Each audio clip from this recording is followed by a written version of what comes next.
তার এই অবস্থান বাংলাদেশের মুক্তিযুদ্ধের বিরুদ্ধে ছাত্রলীগ সেটির সাথে সরাসরি যুক্ত ছিলেন এবং তার কর্মকাণ্ড আমরা আসলে বিভিন্ন জায়গাতে দেখতে পাই। এস এম ফরহাদের বিরুদ্ধে প্রথম আলো এবং বিভিন্ন দৈনিক পত্রিকাতেও আসলে তার কর্মকাণ্ড সম্পর্কে এসেছে যে বাংলাদেশ ছাত্র শিবির কর্তৃক টিএসসিতে যে রাজাকারের ছবি প্রদর্শনীর ব্যবস্থা করা হয়েছিল এবং তাদেরকে জাতীয় বীর হিসেবে আসলে সম্মানিত করার যে প্রচেষ্টাটি ছিল সেটি আসলে এই ডাকসুর এই মূল উদ্দেশ্য এবং লক্ষ্যর সাথে সরাসরি বিরোধিতা করে। এবং এস এম ফরহাদ তিনি আসলে বাংলাদেশ ছাত্র শিবিরের জিএস হিসেবে এখন পদে আছেন। তো সেই জায়গা থেকে তিনি আসলে ডাকসুর যে মূল মন্ত্র, ডাকসুর যে মূল লক্ষ্য উদ্দেশ্য সেটির আমার রিটের অন্যতম বক্তব্য হচ্ছে এটি। এই এস এম ফরহাদের এই স্টেপ এবং তার এই অবস্থান বাংলাদেশের মুক্তিযুদ্ধের বিরুদ্ধে এবং এছাড়াও আরো যেটি আছে তিনি আসলে নিষিদ্ধ দল যেটি নিষিদ্ধ ছাত্রলীগ সেটির সাথে সরাসরি যুক্ত ছিলেন এবং তার কর্মকাণ্ড আমরা আসলে বিভিন্ন জায়গাতে দেখতে পাই।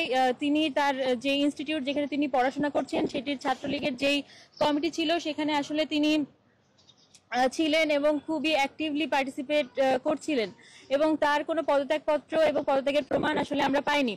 তো সেই জায়গা থেকে তিনি এখনো হয়তো সেই নিষিদ্ধ সংগঠনের সাথে বিলং করেন এবং এটি আসলে আমার কাছে মনে হয় এটি আসলে ডাকসুর গঠনতন্ত্র এবং ডাকসুর যে বিধিমালা সেটির সঙ্গে বিরোধিতা করে এবং তিনি আসলে এই ডাকসুতে অংশগ্রহণ করার রাখেন না।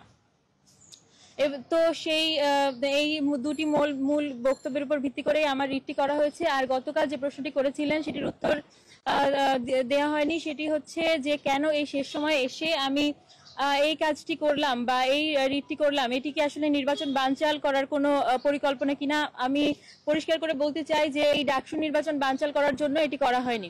যার বিরুদ্ধে রিটটি করেছি এস এম ফরহাদ, তাকেও এই বিষয়ে অবগত করতে চাই, কারণ আমার মনে হয় যে এটি উদ্দেশ্যমূলকভাবেই আমার প্রতি এই ধরনের হুমকি এবং স্ল্যাট শেমিং এবং বিভিন্ন ধরনের কুরুচিপূর্ণ মন্তব্য আসলে করা হচ্ছে। তো আমি বলবো যে উনি বিশ্ববিদ্যালয়ের একজন শিক্ষার্থী, আমিও বিশ্ববিদ্যালয়ের একজন শিক্ষার্থী, তার সাথে আমার ব্যক্তিগত কোনো আসলে বিরোধিতা নেই, ব্যক্তিগত কোনো বিরোধের জায়গা থেকে আমি এই অভিযোগটি করিনি। এটি সম্পূর্ণভাবে আদালত নির্ধারণ করবে এবং এটি আদালতের মাধ্যমেই আসলে রায়টি হবে বলেই আমি আদালতের কাছে গিয়েছি।